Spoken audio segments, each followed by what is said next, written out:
Aloha, I am June Jones of the Houston Roughnecks, and this is the XFL Show. More burger for the love of football. For the love of football. For the love of football. For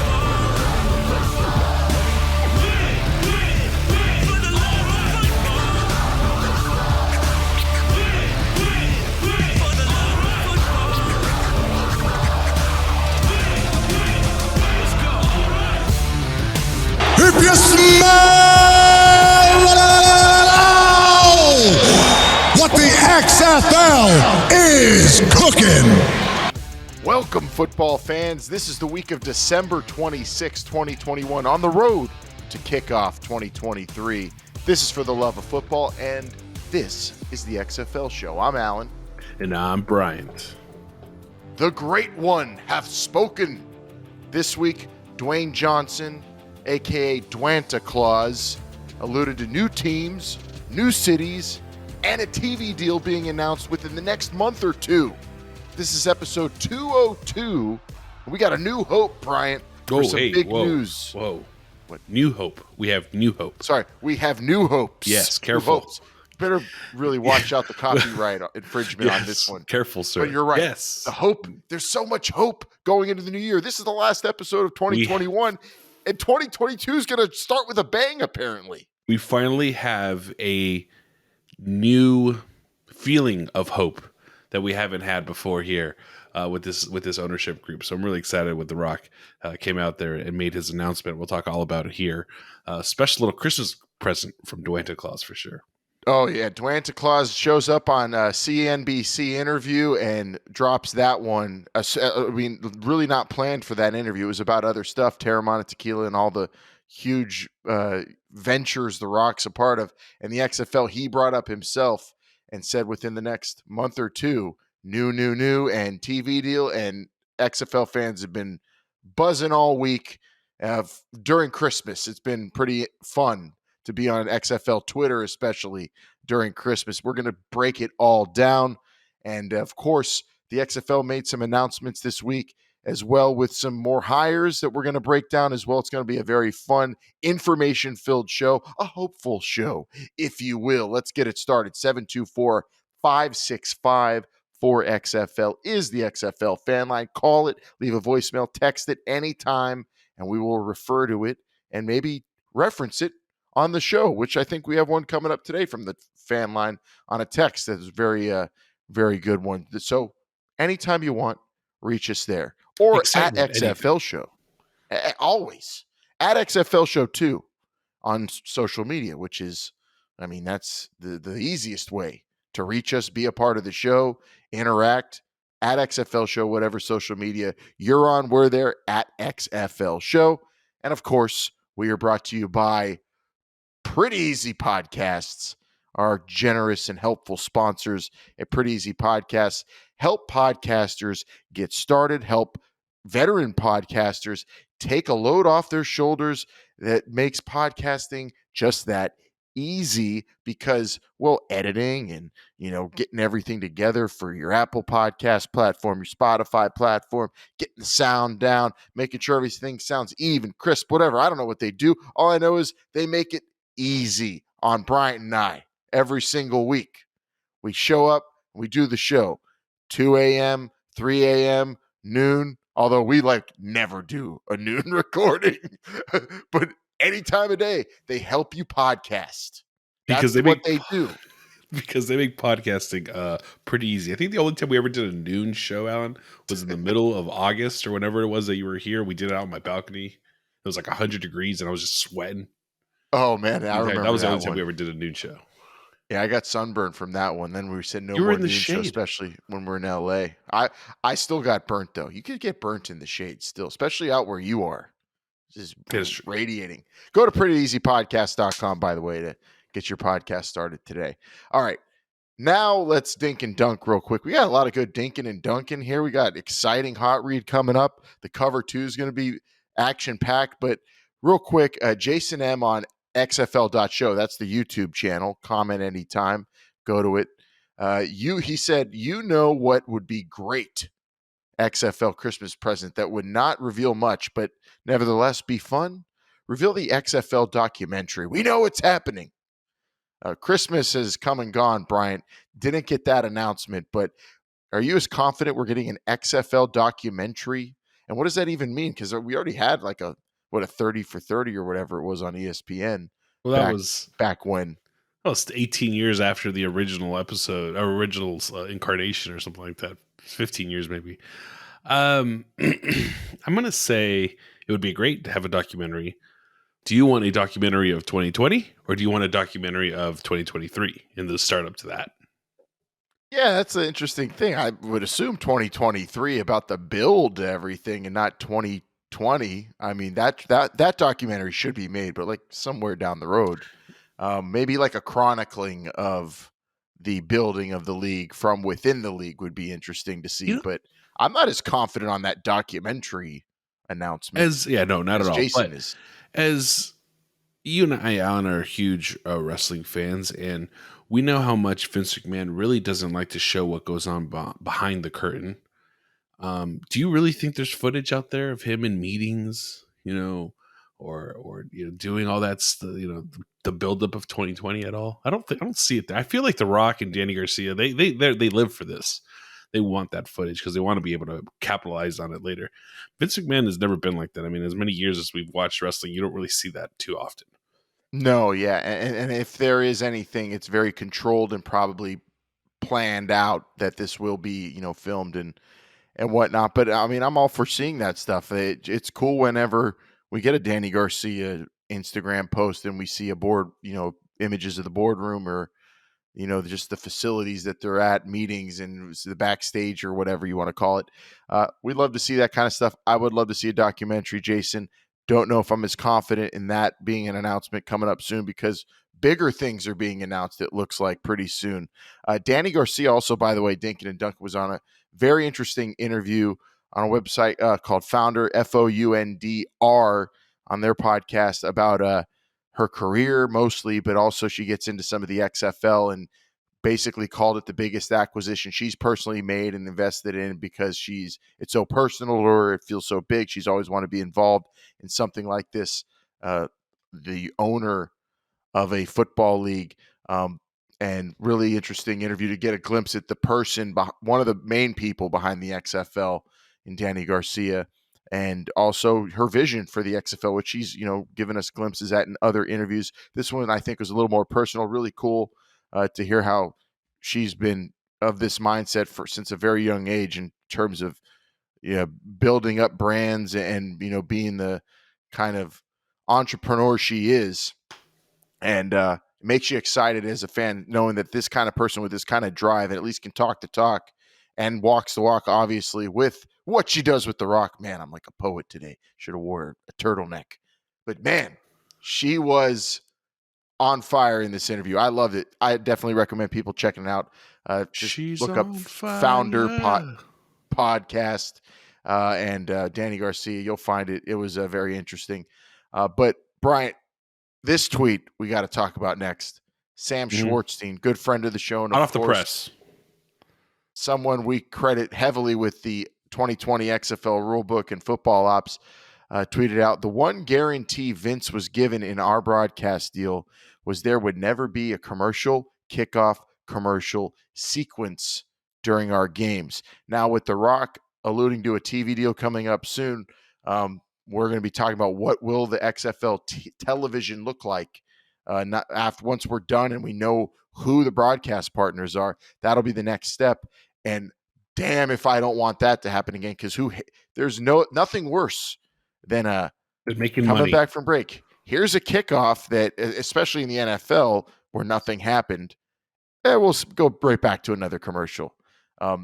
Even in the XFL, with the exciting kickoffs they had, you still don't want to see a commercial right after one. So let's hope that's the case. Do you think it's a little more forgiving when you have a commercial after an XFL kickoff than you do with a NFL kickoff?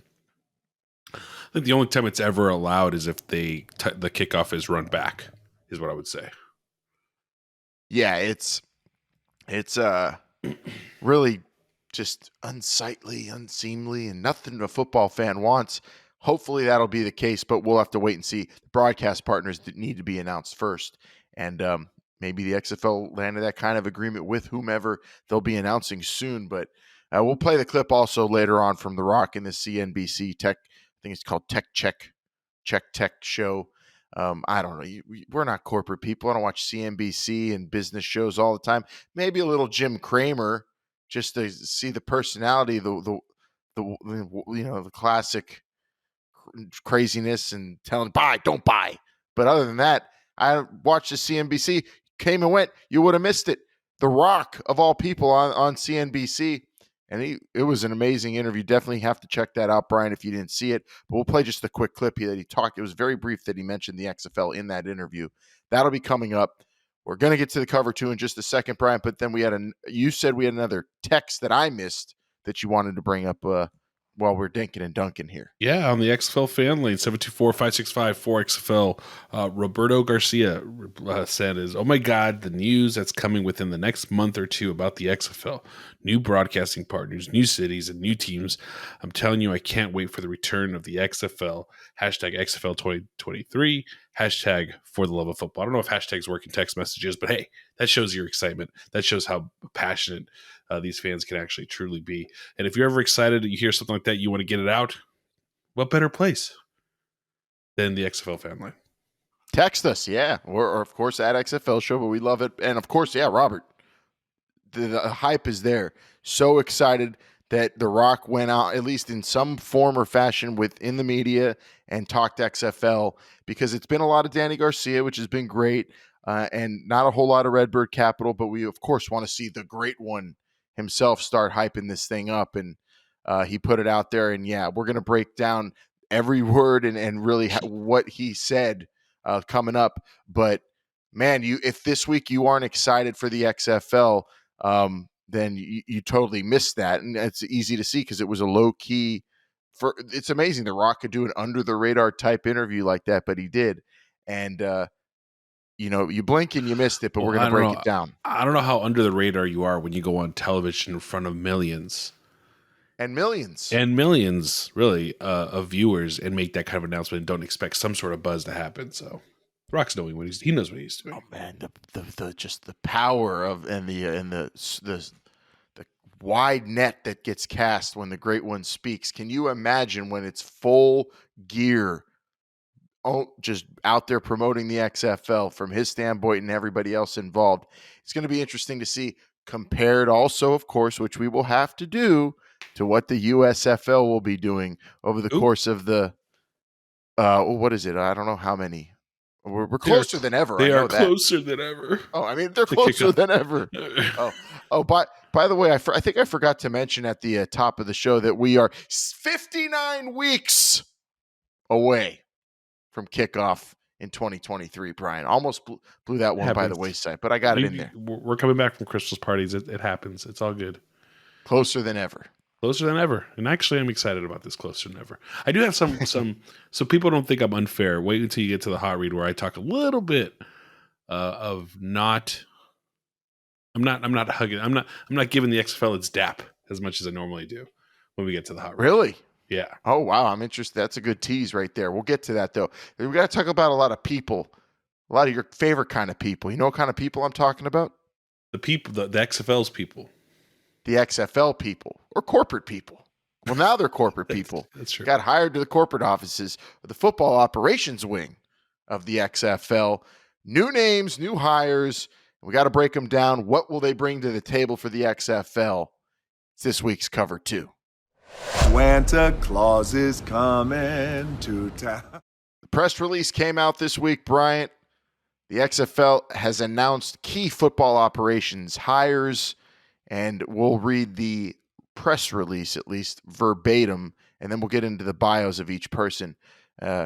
December 21st, 2021, out of New York, the XFL today announced 6 new additions to the football operations department, led by owners Danny Garcia, Dwayne Johnson, and Redbird Capital. The XFL is launching in 2023, in case you didn't know. The league will be rooted in dynamic football, global in orientation, and deliver a highly engaging and entertaining experience for fans. The names of these hires are Russ Giglio, Senior Director, Player Administration and Officiating Operations.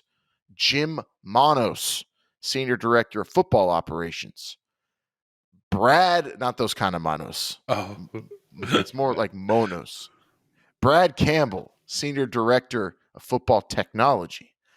Bobby Monica, friend of the show, Senior Director, Equipment Operations. CJ Cavazos, Director of College and Professional Relations, and David Dykeman, Director of Football Special Projects.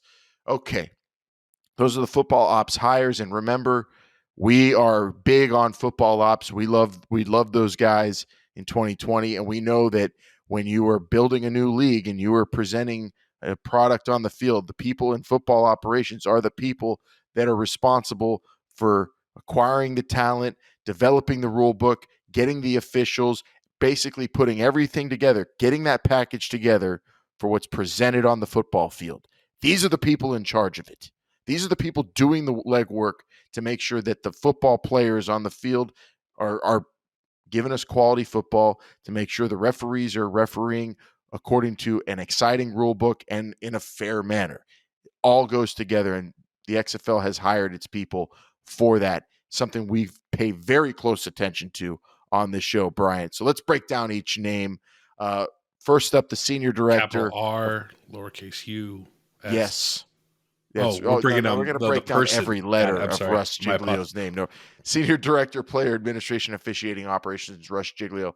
So was in the XFL originally, Bryant. Also in the AAF, and he was the Senior Director of Player Administration and Officiating Operations, returning to it, and he's going to be, according to this press release, responsible for all enforcing all roster policies and procedures such as the draft, contracts, and waivers, working closely with Mark Ross, the EVP of Football Operations, and reporting directly to the Senior Vice President of Player Personnel, Doug Whaley. So this is going to be someone very important in terms of player acquisitions into the league, and then once the league is underway, when you talk about trades, free agency, contracts being T's crossed and I's dotted and all that. This is the point person for all that. So player personnel, really important person with Doug Whaley there in terms of getting the players into the league. No, definitely. And this, I think, was somebody who, I don't think he was in the XFL the original time. We didn't work with him directly that much. I don't remember dealing with him, but you definitely want your player pool to be good and done properly. And I feel like that's what Russ Giglio's responsibility will be. Yeah. And you know what? It's interesting to see, though, a person being brought back, Bryant. And when you see a person being brought back in football ops, that perks my ears up, and that gives me hope. A new hopeful feeling. A new feeling of hope. Yes. that our precious 2020 rule book will be intact, and also the means and ways by which they went to get players into the XFL will be similar to how they did it before, but maybe this time around it looks like even more people power, more people involved in that, also people with extensive experience. Not only we had people with tons of experience, but we have more people with more experience in terms of scouting and getting players into the league, and also the mechanical parts of the player personnel department, making sure everything just runs according to schedule and is on the up and up. This is where I go back to, because I got some hate on Twitter from some people about my comments last week about the USFL's TV deal. Not that it's a bad TV deal. It's great for them. I'm sure I can poke holes in it. It's fair. It makes sense. It doesn't matter what your TV deal is unless you have the players to fill those rosters for those teams. And this is where the XFL is starting to build that. Look, Alan, if the USFL said, hey, we're going to do the same thing we did last year with the spring league and just bring in some people who want to pay to get game tape, does that all of a sudden change your feeling, regardless of where those games are going to be broadcast from? No, It doesn't. no. You wouldn't have this like sour taste in your mouth that you're basically watching the spring league with the USFL logos on it. I think that there are enough good players. I'm saying it's not gonna. I don't have this negative idea of how the USFL is gonna go get No, players. They're that's gonna get players that are gonna be interesting to watch. What I'm saying is, it It's doesn't really matter hard not to. what your TV deal is unless you have people like Russ Giglio and other people in your corporate office getting you the right players and making sure that is all transacted properly. I'm not even concerned mostly about like the quality of the player they'll get. I think they'll get fine players. And actually, when you see that they have the staffs that they're putting together, like how the machine within the XFL is being built up with all these people involved in it, that maybe leads you to believe that they are really going to make sure that they can pay players a proper amount if they have this many people on staff to work on deals and all that. There's a budget apparently for it. We don't know it, but that's one thing it alludes to. I am not as skeptical about the quality of the play because I really do believe there's so many damn good football players out there, and there's so many ways you can present quality football, even if it's spring. The spring league wasn't crap football. I didn't say it was crap football. It wasn't the XFL football. No, of course not. But also there were no stakes. Like the USFL already will have stakes. Yeah, it'll can't already wait to win be for more my interesting. That well, I mean, it does. The fact that it's on, it's going to be on network television. You know, that already is going to be. It's already surpassed the spring league as far as I'm concerned. But with this, the XFL, the machine that's being built, the people being put in place, player personnel wise, football ops wise, there's the guts. The guts of the league, and really the guts, the important part of it, because we love football ops. The fact is, I feel like they're really going forward and putting a lot of people power into acquiring players, into making sure they have all the soldiers they need to go out there and scout and get contracts signed, and they're not overloading one person like Doug Whaley. Giving him a team is essential, and that's what they do here with Russ Giglio. And then we go to the next name. Jim Manos will be the senior director of football operations, and this is going to be a day-to-day kind of the nuts and bolts travel coordination scheduling of for teams.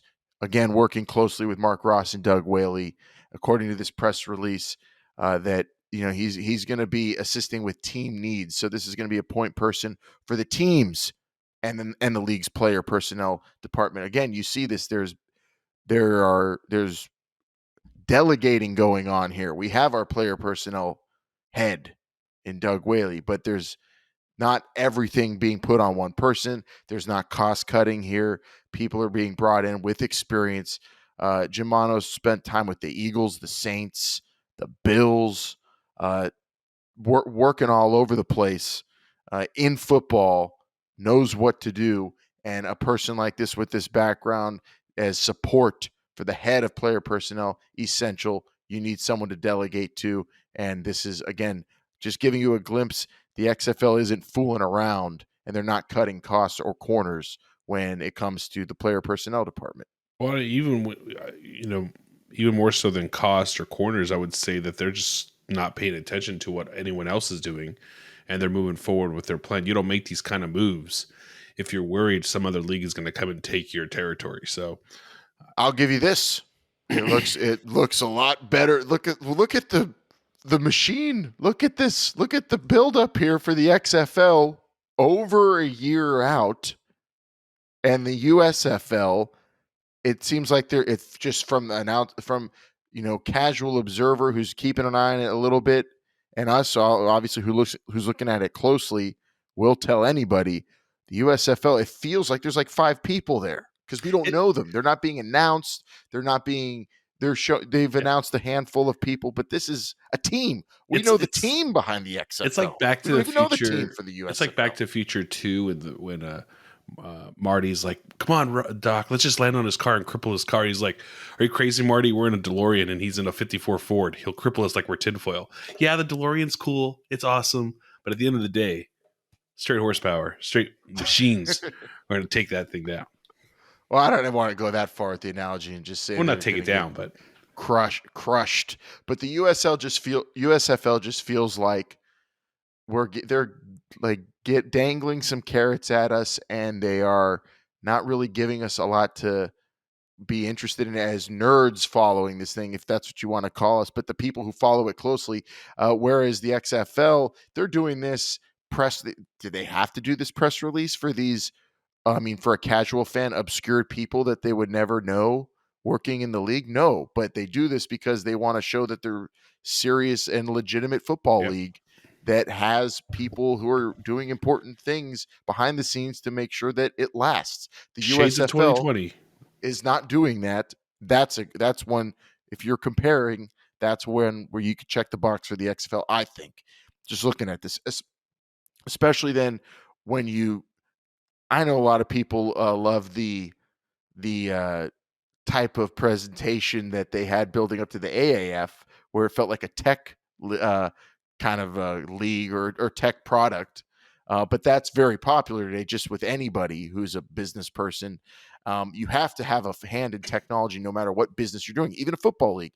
And the USFL, again, nowhere near that, because technology not only in football at least shows that you are dedicated to presenting a quality fantasy football product, a gambling product to your fans. It shows you're serious in the modern age. And the XFL doing that again already. They have Brad Campbell, the name we said earlier, and breaking him down. He's the senior director of football technology, reporting to Scott Harneman, who we talked about a few weeks ago. And he will be responsible, according to the press release, to support all technology innovations on and off the field to elevate the game day experience. So not only do they have a technology department dedicated to just the league in general with data, gambling, fantasy, game day experiences for fans at the stadium. And not only is there one person head of that, Scott Harneman, there's a team. There's a team dedicated to that too. Wow, looks like a legitimate operation, the XFL, doesn't it?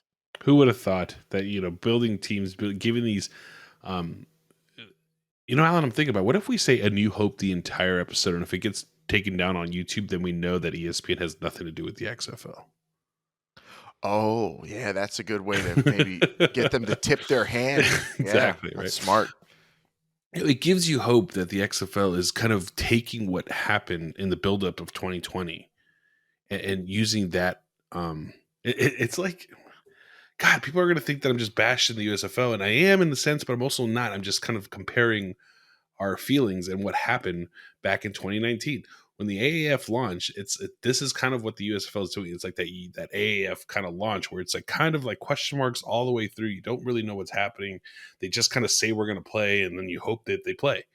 The XFL is following what happened in 2018, 2019. They built the league. They put teams together. They put what I mean by teams is not actual teams. They put like staffs together and departments within the league. It was all, you would go and visit a team. Alan, you visit how many teams, and there'd be 50 people there that worked for that team.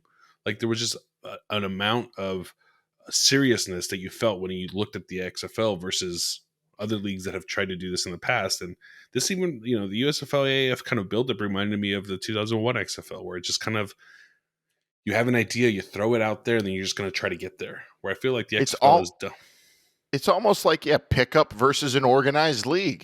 To put it bluntly, one feels like pickup football, where they're like, we're going to pick up some TV time and pick up a city and we'll throw it together. Yeah, but what do you have in terms of like the behind the scenes of the league? What's the infrastructure? How's it going to last? Who are the people behind the scenes? How do we know that you have people? We have Fox. Who are the people? Just a nameless, faceless group of people. Do you think it's that robot that they have? Yeah, that big robot for the on-screen logo and bug. The XFL is presenting us with press releases that show that humans are behind the league, and there's also an infrastructure, and that just I think even a casual observer would lend you to believe that it feels legitimate. And nothing's more legitimate than the next person we have to break down.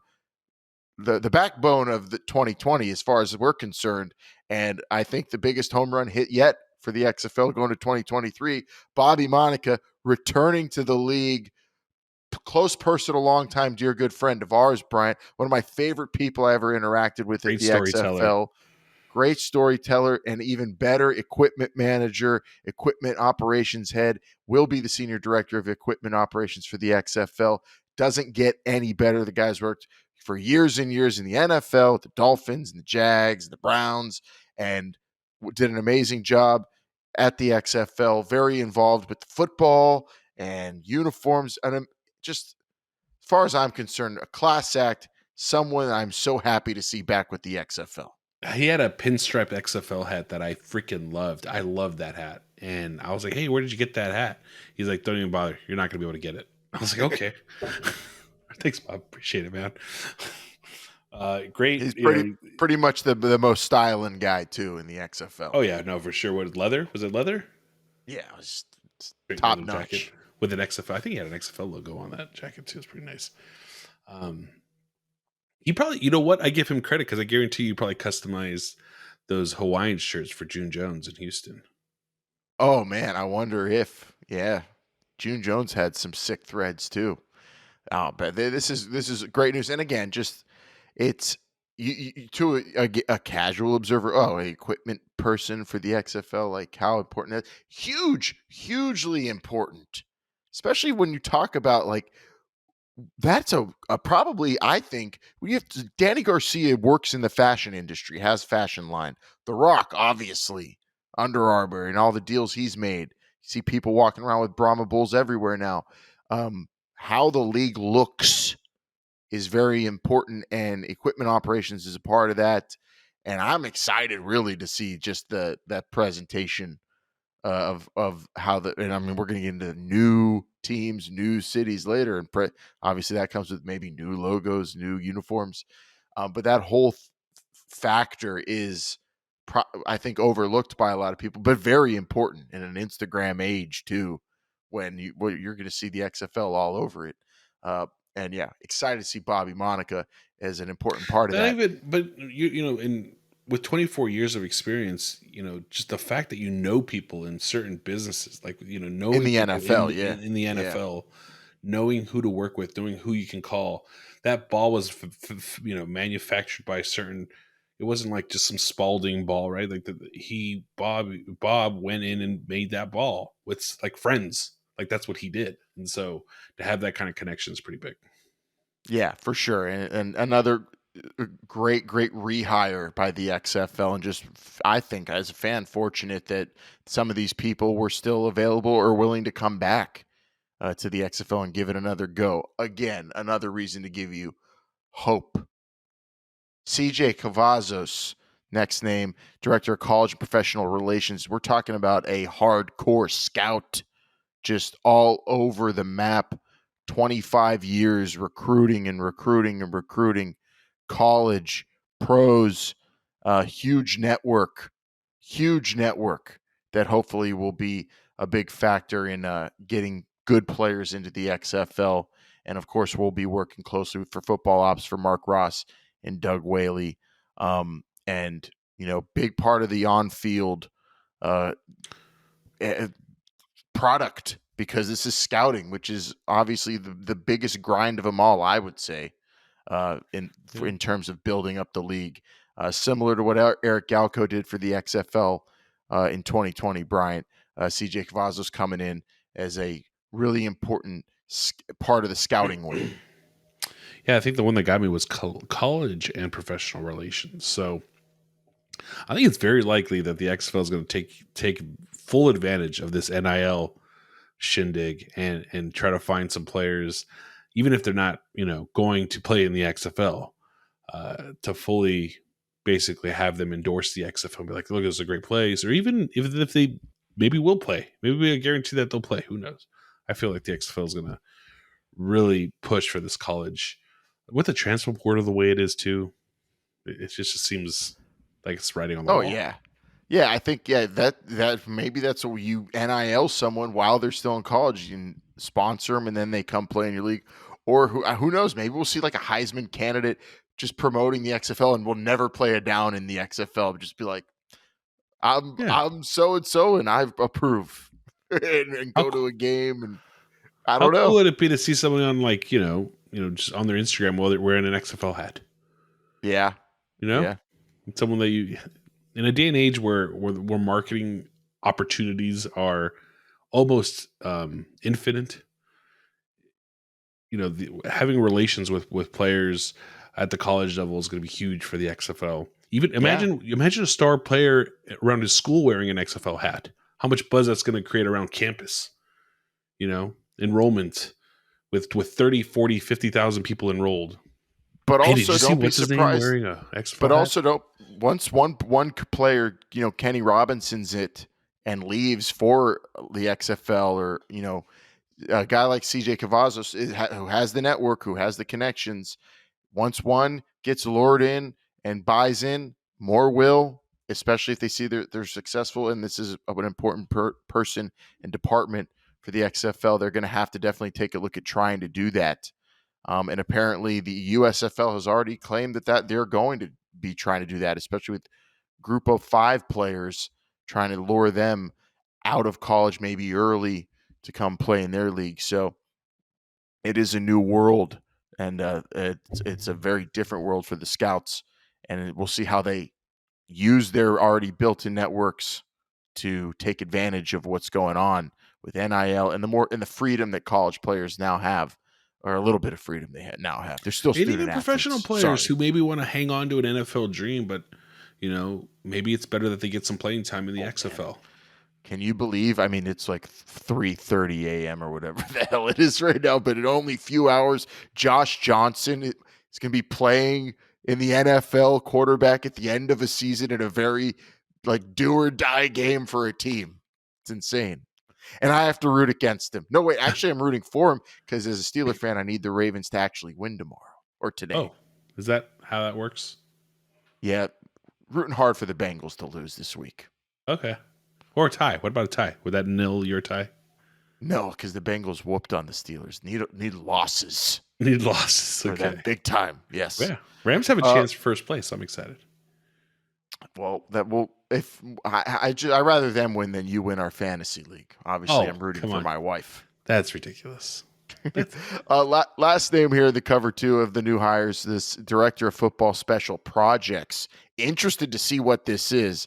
David Dykman joining the XFL, a huge name in high school athletics, but also has been working for 20 years in FCS, NCAA D3, putting, it said over 150 players into big time football programs.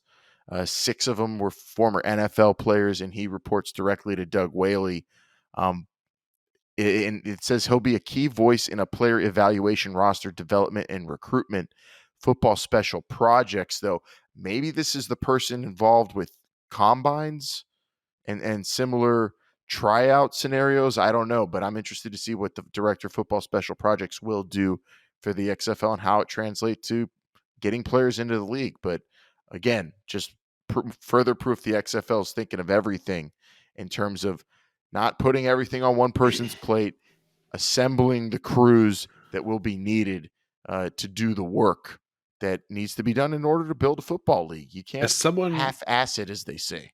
As someone that was bestowed the role in his professional career at one point as commercial operations, which I did not know meant just everything. Be careful with when you say football special projects, because that could just be anything. Hey, we got to do this. That's a special project. Give it to David. He'll handle it. So I'm very interested to see how many different projects this man. I guarantee you he's a great multitasker. Oh, yeah. And also, I guarantee you that he's going to be doing the work that's different from everybody else.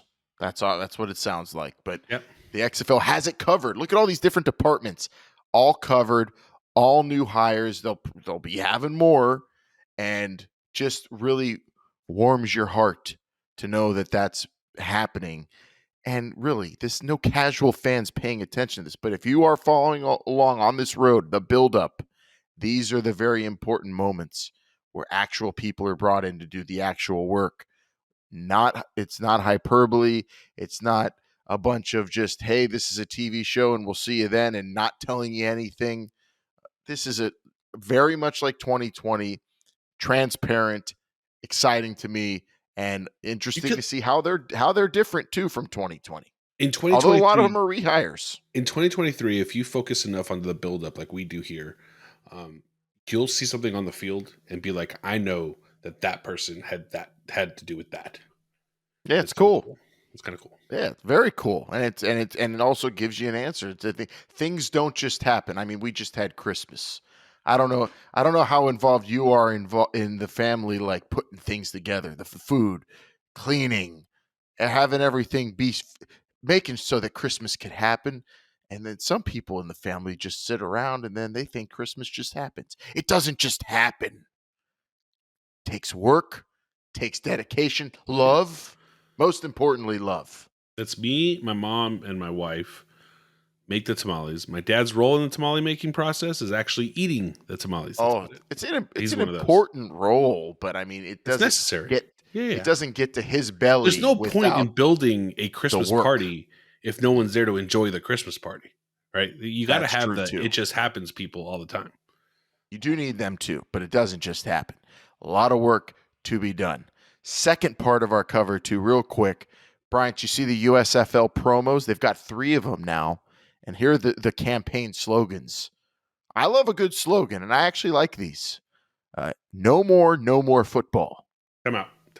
Yes. The way you wrote it on here was not the way it was on that commercial. At least not the first time I saw it. How'd I write it? You wrote it with no more and then the 3 little dots, more football. I don't think it was like that.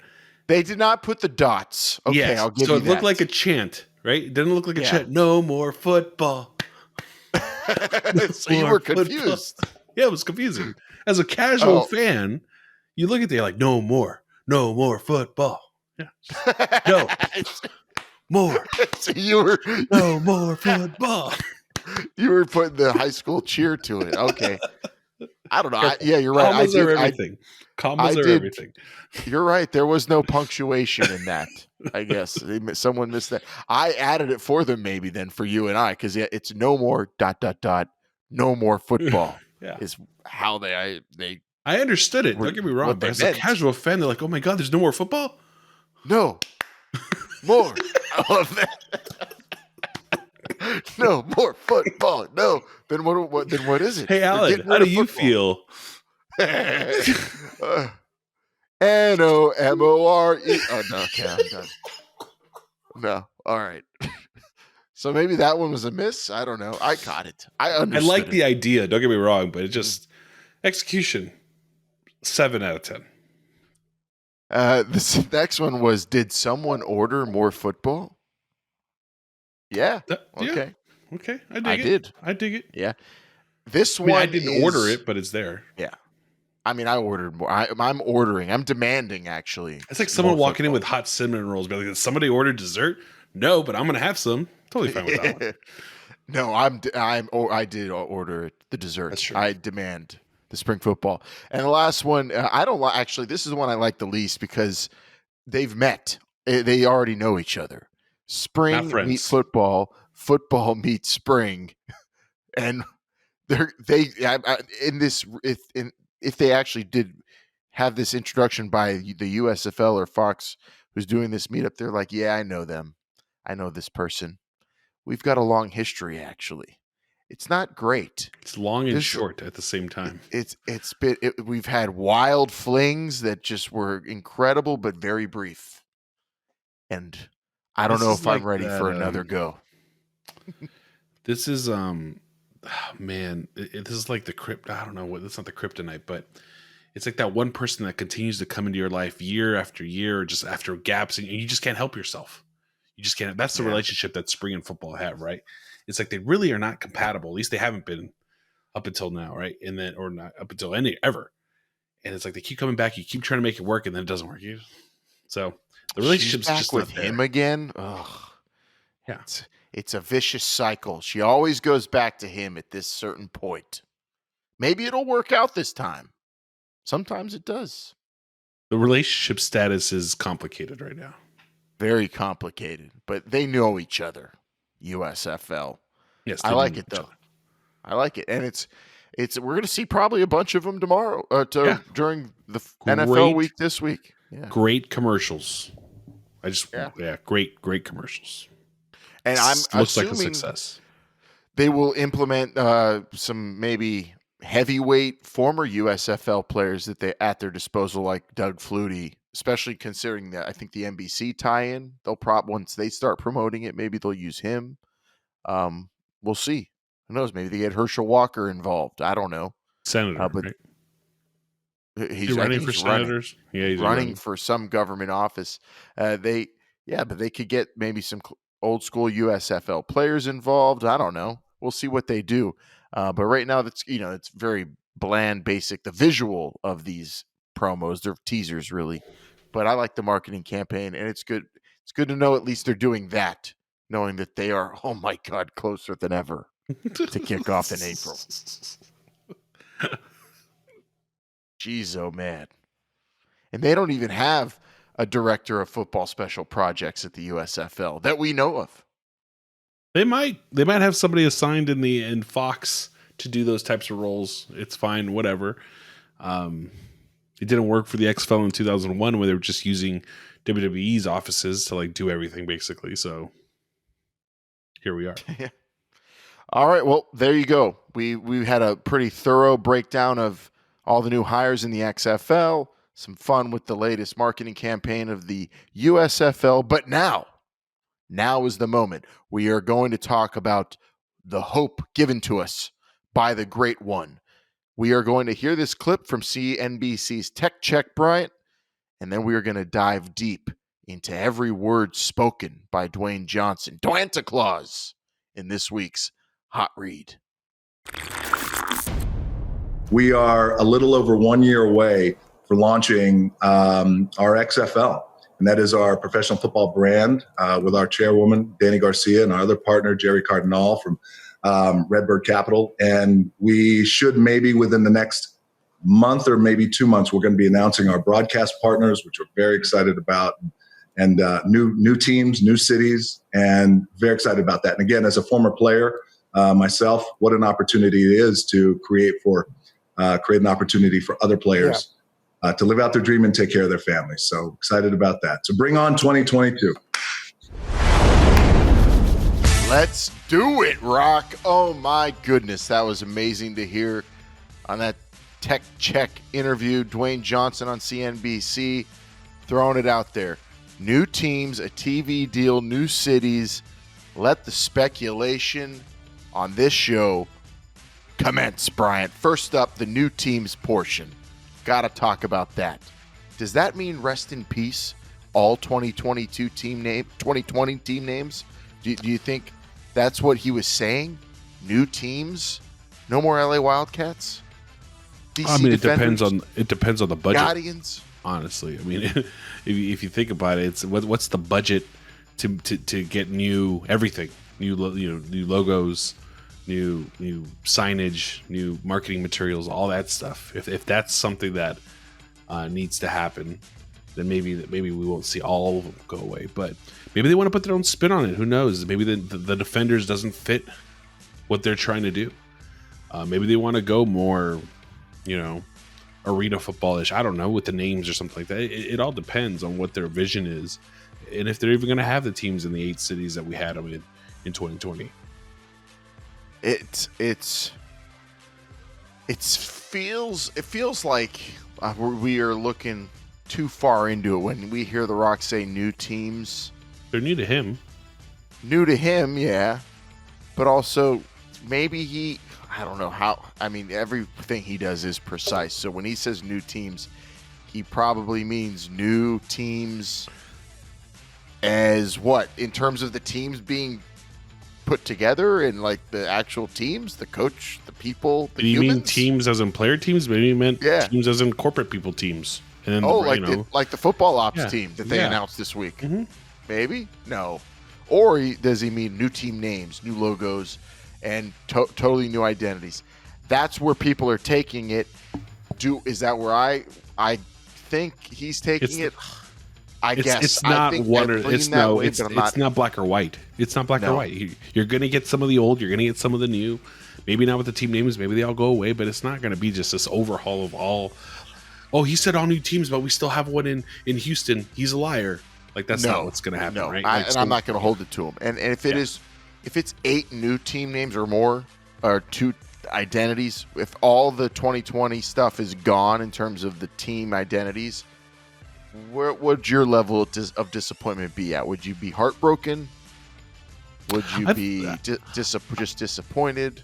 I'd be more heartbroken because of the connection that I think a few of us have with that 2020 season. You know, you'd hate to see those team names and that team logo and all that stuff just disappear so quickly when it was only here for such a short amount of time. I mean, really, the existence of those teams went from the beginning of December to the middle of March. So that was 4.5 months those teams existed. Yeah, I just don't feel like I could handle the Battlehawks going away forever very well.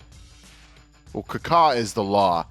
I would be heartbroken with that loss. If you got rid of the Defenders, the Vipers, I'm sorry. If you got rid of the Guardians even, because, well, Cleveland's now ruined that. The Wildcats even. Man, I do love a dragon. But all of them I would be fine with. If they get rid of the Battlehawks name in particular, I will be nearly destroyed over that. So when he said new teams, I did I just thought St. Louis. I think it's a great idea for the XFL to have team names this early on. Like, I think it'd be the best thing ever, because they really did not have enough time to get people to fall in love with team names when they announced them, 2 months before kickoff.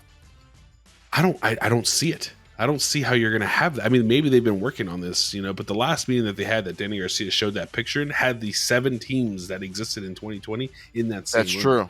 So it's not like mannequins. When was that? That was in October? October? Yes. So tilting your head with those tilting your head with those stupid things on your head. Happy New Year, everyone. So do we actually take that for that? I don't know, man. I just feel like maybe I'm scarred, but to announce team names this soon, I just want them to be well thought out and well executed. I don't think we really had a problem with any of the 8 that were announced, right? So I'd rather have 8 good names later on than 8 names that just kind of stick. I don't want no fleet. I don't want no, you know what I mean? The San Diego Fleet. Yeah. The LA Kiss of the Arena League. Yeah, I don't want anything like that. What if when he says new teams, maybe would you mind if they did like a fan survey type thing in some cities or all of them? I guarantee you they do some fan survey. None of them are going to win. Okay, well, we'll take that one into consideration. Like how the Elks did in the CFL? And then none of them actually win. Like, to me, it's more of a, look, new cities I'm excited for. I'm hoping for more cities. That's honestly what I'm hoping for. So maybe they're announcing new teams and new cities added to the ones that we already know. That's another. So let's go to new cities. New teams, we now assuming means new team identities, most likely, but that is kind of a ambiguous way to say it. New teams can be a lot of things, but most of us think, okay, well, we're going to see the death of some logos and some team identities from 2020. What about the cities, though? So new cities doesn't mean wholesale new cities. Obviously, they can't not be in some of the cities they were already in 2020, but what does that mean, new cities, to you? Do you think we're getting some new cities, and are you willing to make any bets? Bets? No, absolutely not. But I think it's fair to assume that some are not going to be around. Like we've talked about, Tampa didn't look great, wasn't a great team. Maybe they had to do something with it. Dallas was iffy. LA, we've talked about it here as well. A lot of people are saying LA can move to San Diego, something like that. To me, if you want to be big time football, you got to be in LA, you got to be in Chicago, you got to be in New York, Like those are the markets you want to hit if you want big time numbers. So I would assume that those cities are part of this whole rebranding and regrouping. I would love it if we add in Miami and Chicago, like specifically those two cities. I feel belong in the. But do you think Miami could support it? Like XFL. I know I don't think Miami. Where does Miami FC play or whatever the hell their name is? In Fort Lauderdale, Inter Miami, MLS. Yeah, gaining some support. I mean, at least me being down there quite a bit in the last year, it's. I think that's going to be a good MLS mainstay, and making football affordable in Miami, and maybe putting it in an area where it's accessible. And I think they could do it. I think they could. Also, it's the Rock's ties to Miami. It makes sense. Chicago is also tough. That's why the XFL didn't go there for various reasons. I don't know why. I mean, I don't have a good grasp on the geography and the area. Haven't spent a lot of time there. You don't think Soldier Field is ready to cut a deal? It feels like that place is super expensive for a casual fan to get to. I don't know. I don't know how easy it is. It seems like if they're going to deal with a stadium and city like that, they need reassurances, which is what they got in New York. Like having the games at MetLife didn't really make sense, but it was like a sweet deal, and they had all sorts of extras added on to the deal they made with stadium and the ownership there to have a team there. That's also something to consider. So when you say new teams and new cities, especially, where does the XFL go? Well, there's already built-in relationships, so I don't feel like we're going to see too many changes there, except maybe one or two. And if I'm going to bet, I'll make a bet. I'll make one bet. Orlando. I think Orlando will be. I feel like San Antonio is a good bet too, based on what I've seen there. Those are two fair bets. Yeah, you're not going to go Orlando, Miami. I don't think that's going to happen. I think you could. But. Yeah, I don't think you want to split the Florida eyeballs. You know? Think? Well, I mean, so especially not for a build-up. It is, but it's not. It's not like it's different when you had Dallas and Houston because those are football-loving towns. But when you go into Florida and you have people who love football in the entire state of Florida, they'll get behind a team. Are they going to get behind two teams? You know what? We never bring it up, but probably for reasons. Various reasons, but Northern California too, absent from everything. Well, that's because they don't play in a big city. There's no stadium in a big city other than AT&T Park, which is in the middle of San Francisco. And a lot of refusing to build stadiums around there. Maybe Vegas, which is everywhere. Every sport wants to be in Vegas now. Everybody wants to be in Vegas. And you know what? If the XFL gets money for their TV contract, which is very likely seeing how things are trending in this market, they might not care where the cities go, where the teams go. They might only care because they want eyeballs. TV networks want eyeballs. And so you start hitting those bigger populated markets like Chicago, like San Francisco. And hey, you have the San Francisco market to actually look at games rather than, I don't know, some market that probably won't support them as much. And I feel like if we really are getting these announcements in the next month or two, the winds will be blowing and people talk. So I feel like we're going to be hearing in various cities pretty soon, even before announcements are officially made, that the XFL is coming to town or thinking of coming to town. So we'll be on the lookout for that. Really keeping an ear to the ground. Because that's how it went in the build up to 2020 was cities, with city councils and stadiums and local media catching wind of negotiations. That all comes out before, at least rumors do. And now it's fun that the rumors will even be coming out now just because The Rock said this. Just because Dwayne Johnson says in a month or two, new cities, new teams, the speculation, but not just the speculation, the reporting. The great reporters in all the various cities are going to try to get to the bottom of it. Sort of how the USFL's deal with Birmingham broke. It's still not even announced, but we all know. We've known. That's something that was a reporter goes after the story, and now teams are reporting. I'll laugh if Fox never actually announces it because they don't want people to know. Yeah, I mean, I would not be surprised. I would not at all. I would, but it wouldn't shock me. How about that? I would, yeah, I wouldn't be surprised at all, and I would, yeah, I'd be fine with it. I wouldn't really care. Birmingham might, the people there might, but people are showing up to New Orleans for a game, and then are like, "Where's the game at this week?" I came here to watch the Breakers. What the hell? My uncle called me in Pittsburgh last week. He said I went to Heinz Field to watch the Maulers, and I got there. There was no game. What's going on? You said they were playing here, Al. Birmingham. You brought up the TV deal, though, maybe not caring what cities they're in. The Rock saying TV deal also in the next month or two. How big is it to have? You said having team identities out a year out, way different from going into 2020 would be huge. And I agree. I think that would be tremendous in terms of just being able to market it in the particular town for a whole year would be tremendous. Mm-hmm. What about a TV deal, though? Knowing where you're going to be a year out on television or just about a year out. I mean, how big would that be, too? That would be amazing in terms of being able to promote it and do everything you need to do to market and grab attention and cross-promote with other shows or sports. Well, so now here's the thing, and here's the thing: the XFL in 2020, or launching in 2020, announced it in May of 2019, and we didn't see promotion anywhere until you got towards the end of 2019, going into 2020.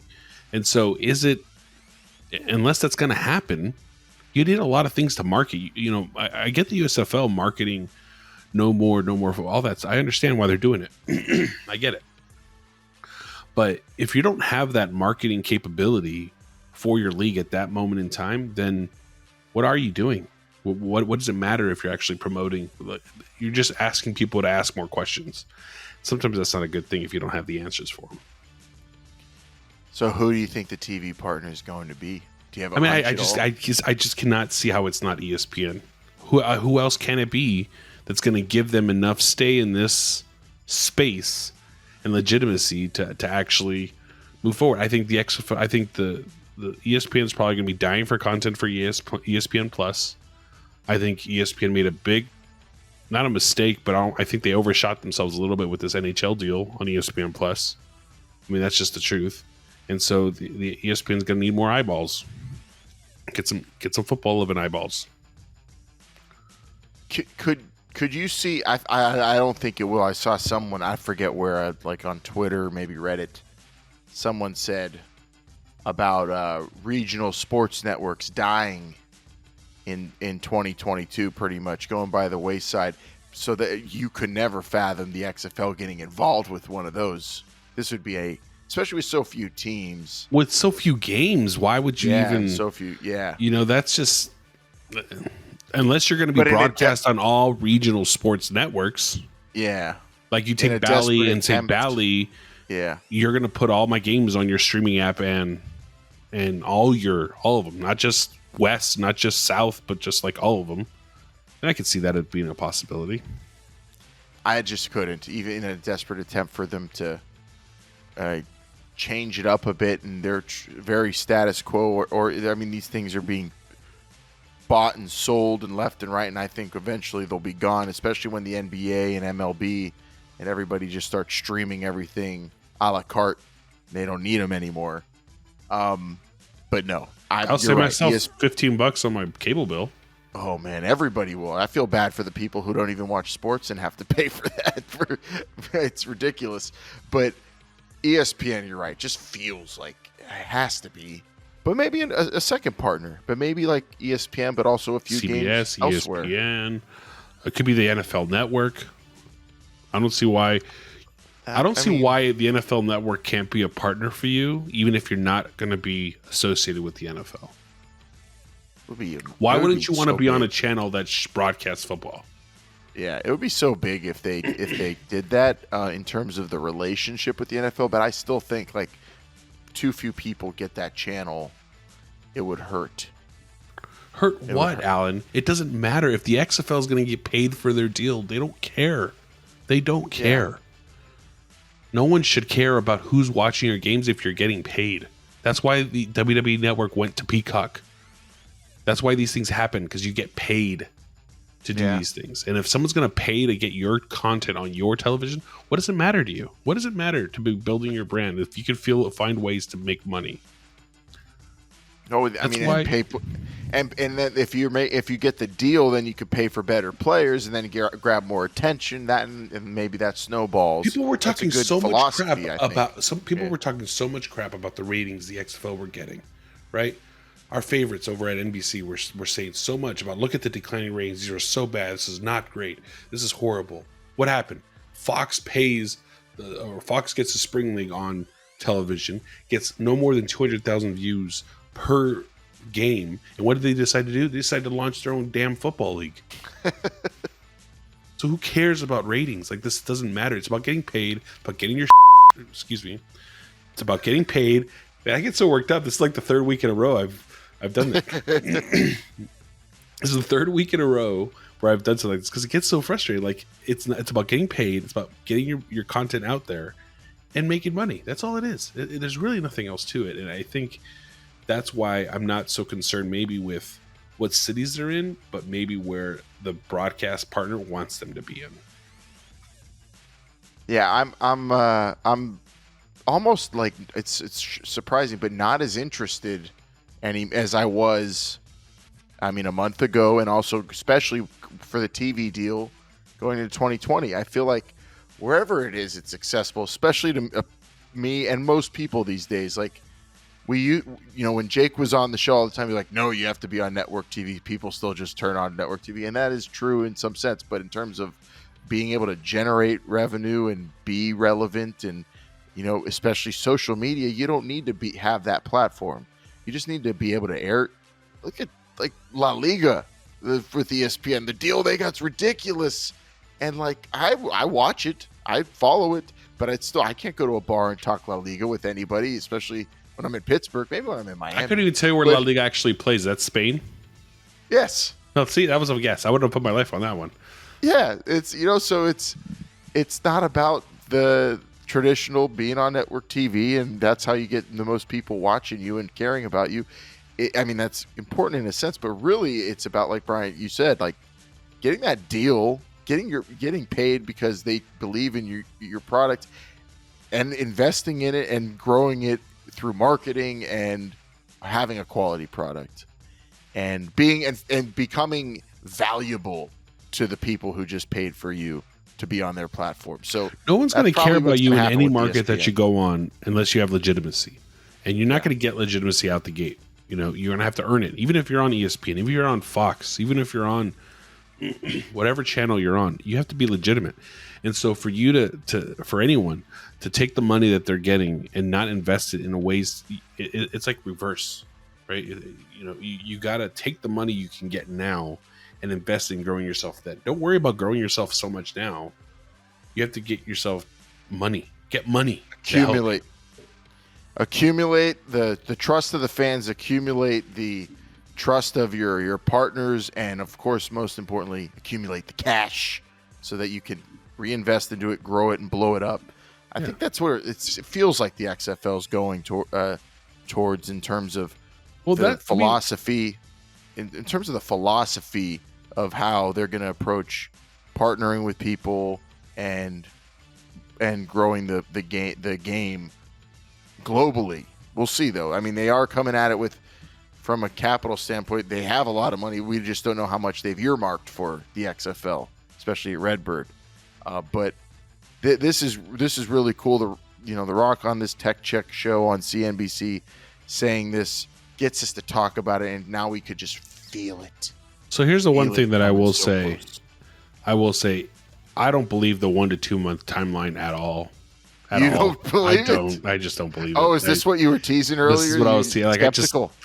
Oliver Luck. Because I'll tell you, because the team names thing, or teams, that is like near unfathomable. A whole year knowing who the and I could be wrong. Don't get me wrong. Wildcats were for a whole year. And look, no way. if I'm wrong, The Rock, you are welcome to come on this show and tell me that I was wrong. Obviously, by all means. And if I'm right, you can tell me that I was wrong, and you can come on this show. So, look, Oliver Luck said rule book end of summer, team names August. None of those timelines hit. It's fine. I'm not mad or anything like that. But it's very likely that we're not getting any of this by the end of February. So you're questioning the word of the great one. I'm questioning the amount of work it takes to make these things possible and the hoops that you have to go through to get these things done. Signed, sealed, and delivered. The one thing is nobody's going to hold them to it because I won't. And even though, it's as long as they kick off, that's all that matters. Which is like you said, Oliver Luck said these like general time frames and they never really hit all the time. And that's fine.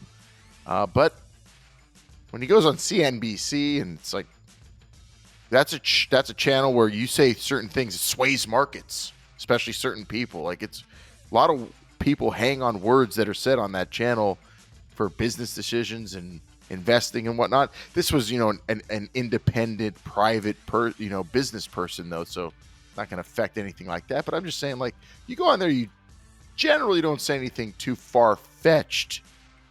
You make promises. Yeah, but if it's 1 to 2 months and it happens in 3 to 4, is that far fetched? No, that's not. That won't be bad. That won't be too terrible.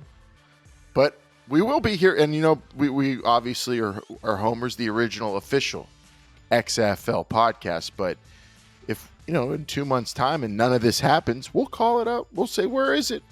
But we won't be mad about it, I don't think, because there's still, that just gives us more time to speculate. And I'm also telling you, within that time frame, things happen. People report. People speak. Whenever business partnerships are being cultivated, especially when it comes to a team in a city, people get wind of all this stuff because tax dollars are usually involved and that it's all public. And we're going to know at least who the XFL is talking to. We didn't even get a when confirmed it comes to the cities. We didn't get a confirmed city or reported confirmed city until a week or two before the cities actually became official. So,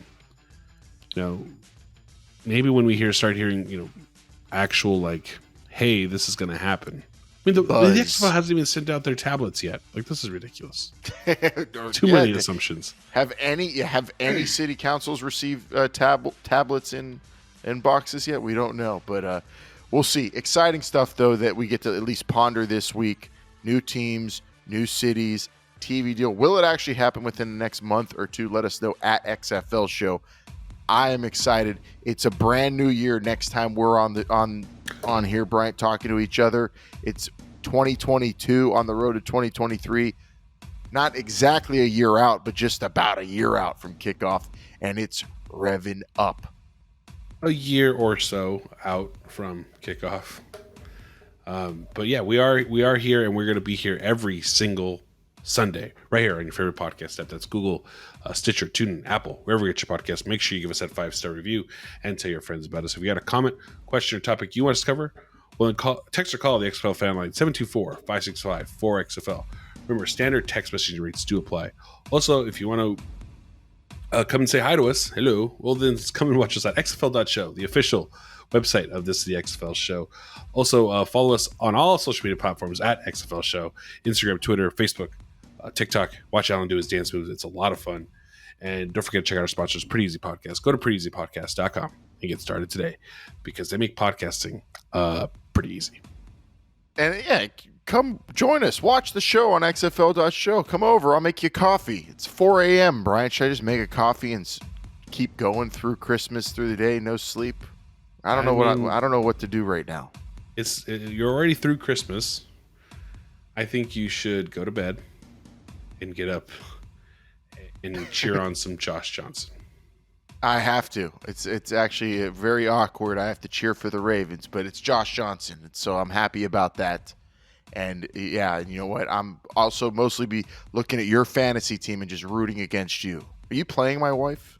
I am playing your wife this week. Oh my God! Oh my man! This my first ever first place finish in fantasy. When I tell you that I'm in fantasy football in contention, like ever, Like, not even close. It's not even been close. Like, I'm usually out by like week 10. This is the first time I'm actually in contention. I won the regular season. I'm battling through some injuries, man. Battling through some big injuries right now, but it's okay. No Lamar, no James Conner. COVID took away some defensive players. Why don't you just play Josh Johnson? I mean, I already played Baker, and he threw 4 interceptions. Oh, man. Oh, you would have been better off. Oh, man. I could see the Browns just not re-signing him and getting Josh Johnson. They should. Really, if they were a good organization, they would do that. I mean, Josh Johnson probably has fresher legs than Baker Mayfield at this point. Oh, definitely. For sure. Even at 30, what is he, 37 now, 36? He was drafted in 08. Oh, geez, man, so 20 different bouncing out. It's going to be cool. Hopefully he Is this a new team? Is this his first game with the Ravens? I don't think he's been on the Ravens before. Man, I'm cheering him on. I'm cheering him on just because. Yeah, well, I'm cheering him on because I need him actually to win. So let's do this, Josh Johnson, XFL legend. Man, what a fun show, fun year. We grinded and grinded. 2021 done, Bryant. 2022 is going to be I think your favorite year ever doing this show because it's really the big build-up to the kickoff, and then when it kicks off, obviously you're going to lose interest because they'll actually be playing football. So it's your time to shine next year. I just lose interest. I just got to get better is all it is. But I'm great at talking about the league. This is your moment, though. Here we go, 2022. Are you ready? Oh, I am ready. I'm glad that. So what do we call The Rock is the people's boss? All these people's boss? Is that what he is? For all these people right here that they hired? Well, him, and Danny Garcia, and then the people they report to, and Mark Ross. How are you feeling about some of these Doug familiar Whaley names still coming back, Alan? Does that give you some hope?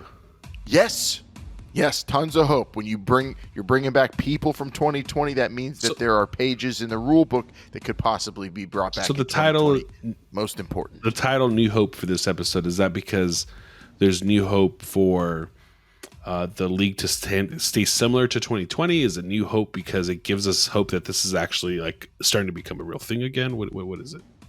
It's a lot of things. It's whatever you're hopeful for. There's a new version of it for you. For me, it's a new hope for the rule book, a new hope for a year full of news and not just speculation. It's going to be a different type of podcast than I think it was in 2021, and that's a great thing. 2022, super excited for this year, Bryant, and this one's in the books. Happy New Year. Happy New Year, pal. Happy New Year. Happy New Year, Alan. Happy New Year.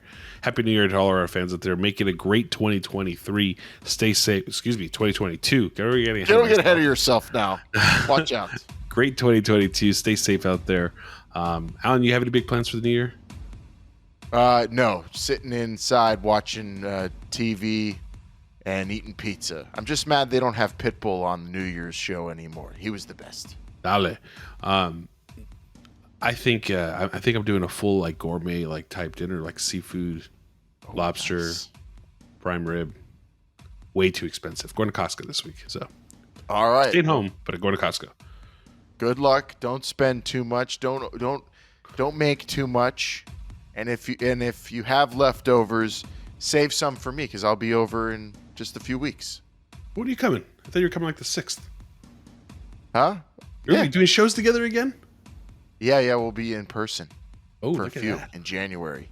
Nice. Starting the year off strong. Just never at noon. Well, I mean, it's the winter time. Outdoors. So we're okay. Outdoors. Yeah, just in case. Fair skin. Happy New Year, everyone. Right. Stay safe. Happy New Year. Everybody, thank you again for watching on XFL.show, listening on your favorite podcast platform. We're going to be doing this all year long in 2022 for the build-up to 2023. A year that will feature us watching the USFL, watching the new hires for the XFL, and everything in between and around. Thank you for an awesome year, and we cannot wait to keep riding along with you in 2022. Stay safe, count down hard, and you know what? Just keep loving football the way you do because it's so cool to see how much everybody loves football like we do, and the idea of what spring football can be. It's just fun. It's fun to think about the future. And and it's almost here. The new year's here, everybody. Happy New Year for Bryant. I'm Alan. This is the XFL Show. Remember, they're listening.